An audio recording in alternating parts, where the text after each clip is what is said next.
beliau, sehingga menjadi orang yang ahli takwil daripada firman-firman Allah. Nah, beliau ini ditanya tentang apa maksud dari firman Allah, wa naza'na fi sudurihim min ghillin. Artinya, dan kami cabut dendam yang berada di dalam dada mereka. Surah Al-A'raf ya, ayat 43. Jadi ini cerita tentang orang yang berada di dalam syurganya Allah Subhanahu wa ta'ala. Ketika seseorang berada di dalam syurganya Allah Subhanahu wa ta'ala, maka Allah akan tarik ghillin ya, rasa dendam, rasa iri, dengki terhadap orang lain. Jadi orang dalam surga nanti tak ada yang iri-irian, karena telah Allah cabut rasa iri hatinya, dengkinya ke orang lain. Kita kalau di dunia masih ada orang yang punya nikmat lebih besar daripada orang lain, dia merasa iri, merasa dendam. Maka tidak ada dalam hati orang-orang nanti di dalam surga itu. Seperti nanti laki-lakinya dikerumuni oleh bidadari surga ya, istrinya itu nanti di dalam surga tak akan merasa iri, merasa dendam, merasa cemburu, karena Allah telah cabut. Jadi ghillin itu rasa yang tak bagus dalam hati, rasa iri kita ya. Banyak nanti bidadari surga, itu tidak ada yang beriri-irian di dalam surga. Itu ada yang iri, istilahnya aku surga, aku nak begini, aku nak serang ke sana lah ngambil surga orang. Nggak ada kayak gitu ya, macam bukan kehidupan yang azan ya.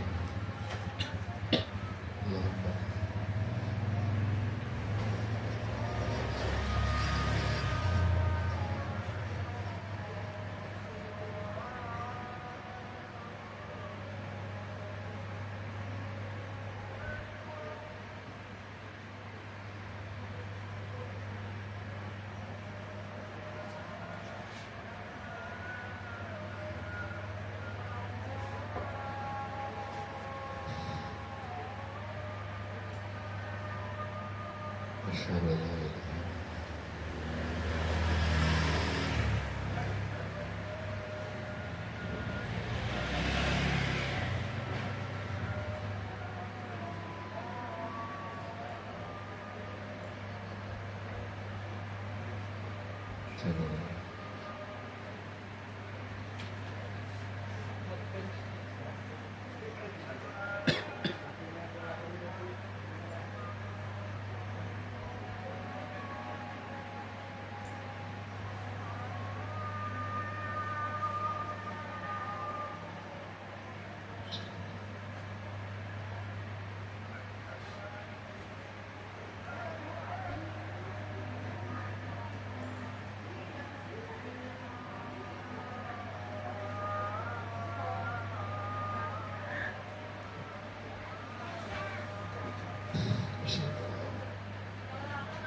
Hadis yang ke-12 ini menceritakan tentang ahwal keadaan orang-orang dalam surga ya. Orang-orang yang dalam surga dan orang-orang yang dalam neraka. Kemarin cerita tentang keutamaan ya, tentang nikmat-nikmat surga dan adab-adab neraka. Nah sekarang keadaan orang yang di dalam surga itu ceritakan. Langsung artinya langsung ya. Rasulullah sallallahu alaihi wasallam qala Nabi alaihi salatu wasallam idza kana yaumul qiyamah yu'ta bisaririn min yaquti hamra asina milan fi asina laysa fi sadr wala fasun mu'allaqun bi qudratillahi al-jabbar jalla jalaluhu fajlisu ala Abu Bakr Siddiq radhiyallahu ta'ala anhu. Rasulullah Sallallahu Alaihi Wasallam pada hari kiamat kelak akan diletakkan kasur singgasana tempat duduk yang terbuat dari yakut merah yang panjangnya 20 mil 20 mil jadi kilo ya kurang lebih ya 20 kilo panjangnya. Yang di dalamnya terdapat 20 pakaian yang tembus pandang, kokoh dan tidak terlepas dan selalu tergantung dengan kudrat Allah Ta'ala yang Maha Kuasa Jalla Jalaluh, kemudian duduk di atasnya Abu Bakar Siddiq. Jadi sesuatu yang ada di dalam surga itu mala khatarat qalb ya, sesuatu yang tidak pernah hati terpintas dan sesuatu yang tidak pernah terlihat dan sesuatu yang tidak pernah didengar keindahan dalam surga. Jadi kalau kita lihat surga begini itu cuma kulitnya aja, cuma kita tidak tahu seperti apa bentuknya. Nah, cuma digambarkan seperti itu, nanti duduk di atas singgasana yang terbuat daripada yakut merah. Itu Sayyidina Abu Bakar duduk di atasnya. Kemudian didatangkan pula thumma ya'ti bi saririn min yaquti safra ala sifati sariril awal fajlisu alaihi Umar bin Khattab radhiyallahu ta'ala. Kemudian ada lagi nanti singgasana yang terbuat daripada batu yakut yang berwarna safra, warna kuning ya. Yang dianya duduk di atas itu Sayyidina Umar bin Khattab radhiyallahu ta'ala. Thumma ya'ti bisaririn min yaquti khadra ala sifatil awwal fajlisu ala Utsman bin Affan radhiyallahu ta'ala. Datang lagi singgasana yang terbuat daripada yakut yang berwarna hijau yang sifatnya sama dengan sifat yang pertama tadi, duduk di atasnya Sayyidina Utsman bin Affan radhiyallahu ta'ala anhu. ثم يأتي بسرير نبي على صفة الأول فيجلس عليه علي بن أبي طالب كرم الله وجهه. Yang terakhir singgasana yang terbuat dari batu yakut yang berwarna putih yang di atasnya duduk Sayyidina Ali karramallahu wajhahu. Thumma ya'murullah ta'ala asirrata ay tatira bihim fil hawa qatarat bihim wal asirratu la tahti dhilli arsy.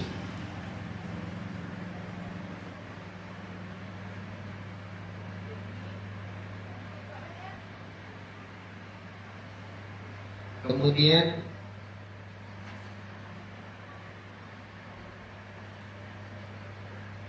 Allah Subhanahu wa ta'ala memerintahkan tameng ya, atau kursi untuk terbang bersama mereka di udara, kemudian tameng atau kursi itu terbang bersama mereka di bawah arasy. Jadi dibawalah singgasana tadi oleh tameng atau kursi Ya, seperti apa gambarannya kita tidak tahu, cuma seperti itu ceritanya yang diceritakan oleh Rasulullah. Karena kenikmatan surga itu tidak diketahui nanti. Kemudian didatangkan kepada mereka sebuah kemah daripada permata yang indah, yang jika seluruh penghuni langit dan bumi dan apa yang ada di antara keduanya dikumpulkan, maka semuanya itu dapat tempat hanya satu sudut dari kemah itu. Lalu didatangkan sebuah kemah, ya apa bahasa kita nih, kelambu lah mungkin ya, yang sangat besar, yang kalau nanti orang yang ada di bumi dari zaman Nabi Adam sampai zaman Nabi Muhammad itu dikumpulkan, itu cuman memenuhi sudut daripada kelambu atau kemah tadi. Kemudian diberikan kepada mereka 4 buah gelas, 1 gelas untuk Sayyidina Abu Bakar, 1 gelas untuk Sayyidina Umar, 1 gelas untuk Uthman, 1 gelas untuk Sayyidina Ali. Ya, langsung baca aja maknanya ya, biar cepat dikit. Ya. Untuk Ali, semoga Allah Subhanahu wa taala meridai semua, dan mereka memberi minum kepada manusia yang di kemudian itu seperti firman Allah taala, wa naza'na ma fi sudurihim min ghillin ikhwanan ala sururin mutaqabilin. Jadi orang-orang nanti itu mengambil minum daripada tangan-tangan Sayyidina Abu Bakar, Sayyidina Umar, Sayyidina Uthman, Sayyidina Ali. Yang kemarin ceritanya ada anak perempuan yang mengambil gelas diminumkan kepada orang tuanya tadi. Supaya apa? Karena kehausan berada dalam neraka, sehingga Allah bekukan tangannya kemarin. Nah, ini sebahagian ulama mengatakan itu adalah ayat dari Telaga Kautsar. Ketika manusia diminumkan kepada ayat tersebut, mereka tidak akan merasa haus selama-lama. Inna a'tainakal kautsar. Ya, ayat dari Telaga Kautsar itu dibagikan kepada dari Rasulullah, dibagikan Sayyidina Abu Bakar, Sayyidina Uthman, Sayyidina Ali, dibagikan kepada seluruh manusia. Ya, kemudian Allah berfirman, wa naza'na ma fi sudurihim min ghillin ikhwanan ala sururin mutaqabilin. Dan kami lenyapkan segala rasa dendam di hati-hati mereka sedang mereka bersaudara, duduk di antara kasur, di atas kasur-kasur berhadapan. Ya, kemudian Allah Subhanahu wa taala memerintahkan neraka jahanam untuk bergejolak dan menghempaskan gelombangnya dan melemparkan orang-orang Rafidhah, orang-orang yang kafir pada muka-muka mereka, dan Allah Subhanahu wa taala membuka mata-mata mereka dan mereka melihat tempat-tempat sahabat Nabi sallallahu alaihi wasallam. Ya, manusia ketika itu dalam keadaan tidak ada dendam satu sama lain, semuanya bersaudara di dalam surga. Tak ada yang iri dengan surganya, aku iri dengan surga kau, ya, sehingga diserang. Tidak seperti itu. Semuanya duduk dalam keadaan ikhwana, saling bersaudara, saling bersaudara. Dan orang-orang yang dianya sejatinya adalah orang-orang yang kafir, tidak beriman kepada Allah Subhanahu wa taala.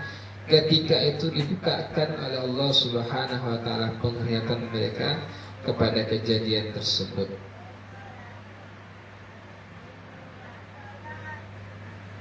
Mereka melihat Rasulullah dan umatnya dalam surga dan mereka berkata, mereka adalah orang-orang yang beruntung, dan kita orang-orang yang celaka. Ya. Haula'il ladzina sa'ida bihimun nasu wa syaqaina. Mereka adalah orang-orang yang beruntung, sedangkan kita adalah orang-orang yang celaka. Tsumma yurudduna ila qa'ri jahannam. Kemudian mereka dikembalikan ke dasar neraka jahannam.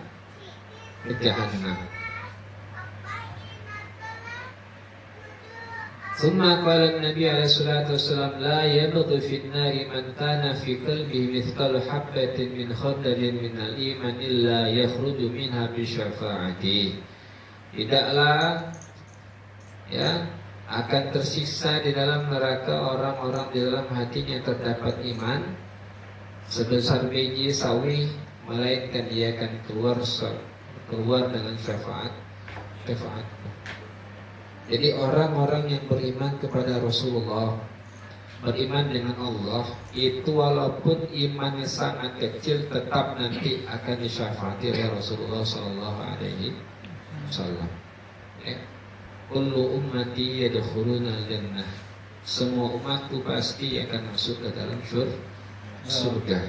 Selama masih beriman, ya tentunya dibakar dulu di neraka, dicuci dulu, macam orang nyuci karat mesin gitu ya, masukkan ke dalam solar, cuci digosok-gosok sampai karatnya hilang. Setelah itu baru diangkat.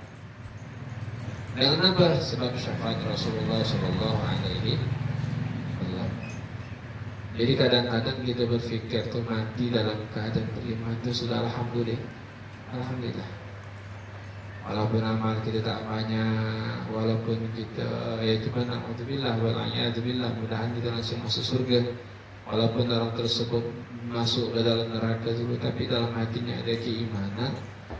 Setelah disiksa berapa tahun, berapa ribu tahun di dalam nerakanya, Allah pasti nanti dikeluarkan masuk ke dalam surga. Maka banyak kita berdoa, Allahumma inna nas'alukas, Allahumma khtim lana bihasnul khatimah wa la takhtim alaina bisu'ul khatimah. Ya Allah, matikan kami dalam keadaan baik, mati dalam keadaan beriman, wa la takhtim alaina bisu'ul khatimah. Jangan matikan kami dalam keadaan su'ul khatimah. Karena berapa banyak orang yang sejatinya, yang awalnya tadi beriman kepada Allah tapi meninggal dalam keadaan tidak membawa iman. Itu yang ditakuti oleh para kekasih Allah daripada para aulia Allah, yang mereka takut meninggal dalam keadaan su'ul khatimah. Ya. Pada cerita Sa'labah, sahabat Nabi yang dia rajin pergi ke masjid, gemar dia yang aktif di masjid, tapi ujung-ujungnya meninggal dunia dalam keadaan su'ul khatimah. Ada sahabat Nabi namanya Wasi. Wasi ini pembunuh Sayyidina Hamzah, pamannya Rasulullah SAW, sehingga Rasulullah sangat terpukul ketika itu. Tapi apa? Pada akhir hayatnya dia sangat menyesal ketika dia membunuh pamannya Rasulullah SAW, meninggal dunia dalam keadaan beriman. Cuman kita tuh kadang-kadang harus ingat tanda-tanda yang membuat kita mati dalam keadaan beriman itu apa? Ada 5 hal yang membuat orang itu mati dalam keadaan su'ul khatimah. Yang pertama itu kata Imam Abdullah bin Alwi al-Haddad, yang pertama adalah mereka al-istihawanatu bis-shalah, orang yang meremehkan sholat. Ciri-ciri orang yang mati meninggal kalangan su'ul khatimah itu adalah orang-orang yang meremehkan sholat. Itu yang pertama, ada 5 sekarang mumpung aja, mudah-mudahan kita bisa memperbaiki sholat kita, mudah-mudahan meninggal dalam keadaan husnul khotimah. Qala Syekhul Imam Alauddin Az-Zandusti fi Rawdatul Ulama, sami'tu Sa'ad bin Muhammad al-Usturushuni al-Faqih az-Zahid yarwi 'anil kalbi 'an Abi Shalih 'an Ibn Abbas radhiyallahu ta'ala anhu fi qouli ta'ala rubbama yawaddu alladhina kafaru law kanu muslimin. Rubbama yawaddu alladhina kafaru law kanu muslimin. Dikatakan beliau, ya Imam Alauddin Az-Zandusi di dalam kitab Rawdatul Ulama berkata, aku mendengar Sa'id bin Muhammad Al-Usturushuni meriwayatkan dari Kalbi, dari Butu' Shalih, dari Ibn Abbas tentang firman Allah Ta'ala, rubbama yawaddul ladzina kafaru law kanu muslimin. Artinya, dan orang-orang kafir itu seringkali ya nanti di akhirat menginginkan kiranya mereka dahulu di dunia menjadi orang-orang muslim. Jadi orang nanti di dalam neraka itu orang-orang kafir itu sering sekali dibilang rubbama yawaddul ladzina kafaru law kanu muslimin. Ya. Mereka menyangka, menginginkan ya, kalaulah kami dulu di hidup dunia ya dalam keadaan muslim. Walaupun kami masuk neraka, tapi nanti akan dikeluarkan di dalam neraka, masuk ke dalam surga. Itu yang disesalkan nanti orang-orang kafir, orang-orang yang tidak beriman kepada Allah Subhanahu wa Ta'ala. Ya. Kalau kita orang yang beriman itu mungkin penyesalan tentang amal kita. Kenapa dulu aku tidak sering ikut majelis taklim? Kenapa aku tak ada sering sholat 5 waktu? Kenapa aku tidak menyelesaikan tugasku? Ya.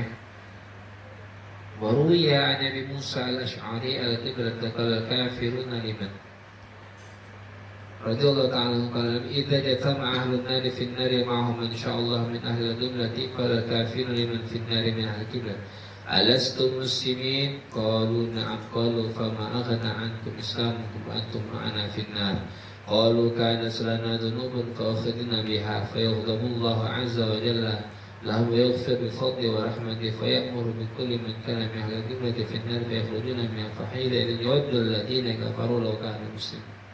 Menarik nih, ya. Kata Rasulullah SAW nanti ketika di dalam neraka itu orang-orang berkumpul daripada ahli neraka itu, ada yang dinya min ahli kiblati, yakni orang-orang yang beriman. Min ahli kiblati ini orang-orang yang sembahyang, ini punya kiblatnya Ka'bah, yakni orang yang beriman kepada Allah. Di dalam neraka nih terjadi dialog antara orang kafir sama orang yang beriman. Maka orang kafir berkata kepada orang yang beriman, alastum muslimin, kamu ini apakah orang muslim? Maka kata orang-orang yang ahli kiblah, orang yang muslim, nah betul kami ini orang-orang Islam. Ya, qalu fama aghna ankum islamukum wa antum ma'ana finnar. Ya. Maka tidaklah cukup ya bagi kalian Islam kalian, sedangkan kalian bersama kami dalam neraka. Kamu ini Islam aja saya, tapi Islam kamu itu tetap kamu masuk ke dalam neraka bersama kami. Maka mereka berkata orang-orang Islam tadi, kana lana dhunuban fakhilna biha. Ya, apakah Islam kamu itu tidak cukup bagi kalian sehingga kalian dimasukkan ke dalam neraka? Kata orang kafir. Kata orang Islam, kami ini dulunya orang yang ahli maksiat dzunubun, maka sehingga kami dimasukkan ke dalam neraka sebab dosa-dosa kami. Maka Allah Subhanahu wa Ta'ala marah ya kepada orang-orang kafir tadi karena mengolok-olok orang Islam. Kamu ini Islam, tapi Islam tetap masuk ke dalam neraka. Kami ini memang Islam, kata orang Islam dalam orang mukmin. Cuman kami ini orang-orangnya dulu banyak dosanya sehingga kami dimasukkan ke dalam neraka. Nah, ketika Allah mendengarkan percakapan itu, Allah marah terhadap orang-orang yang kafir, sehingga Allah yaghfiru bi fadli wa rahmati, Allah mengampuni ya orang-orang yang beriman tadi daripada ahli kibar, daripada karunia-Nya dan rahmat Allah Subhanahu ta'ala. Fa ya'muru bi kulli man kana min ahli kiblati fin nar fa yakhrujuna minha. Ya, diambillah setiap orang-orang yang beriman kepada Allah, dikeluarkan daripada nerakanya Allah. Ya. Ya Allah marah kalau kamu ini ngolok-ngolok orang-orang yang beriman. Ya sudahlah, aku ampuni dosa-dosa orang yang beriman. Semuanya keluar daripada nerakanya Allah. Maka ketika itu berkatalah orang-orang kafir, ya waddul ladina kafaru law kanu muslimin. muslimin. Mereka ya berangan-angan ya kalaulah dulu kami orang Muslim, kami pasti juga masuk ke dalam surga. Apalah kami dulu tak beriman ya. Kalau kami beriman kepada Allah, pastilah kami juga dimasukkan ke dalam surga Allah Subhanahu wa Ta'ala. Ya, wahakadha, begitulah cerita penyesalan orang-orang yang di dalam surga, ke dalam neraka Allah Subhanahu wa Ta'ala. Ini jadi pelajaran untuk kita. Ya, semoga kita menjadi orang yang nanti tidak ada menyesal ya di dalam kehidupan kita ini. Masuk ke dalam kubur baru menyesal, masuk ke dalam yaumul qiyamah baru menyesal. Mudah-mudahan ya kita menjadi orang-orang yang beruntung di dunia dan beruntung di akhirat nanti. Amin Allahumma amin. Qala Ibnu Abbas radhiyallahu ta'ala anhuma, wallahu a'lam. Al-Fatihah.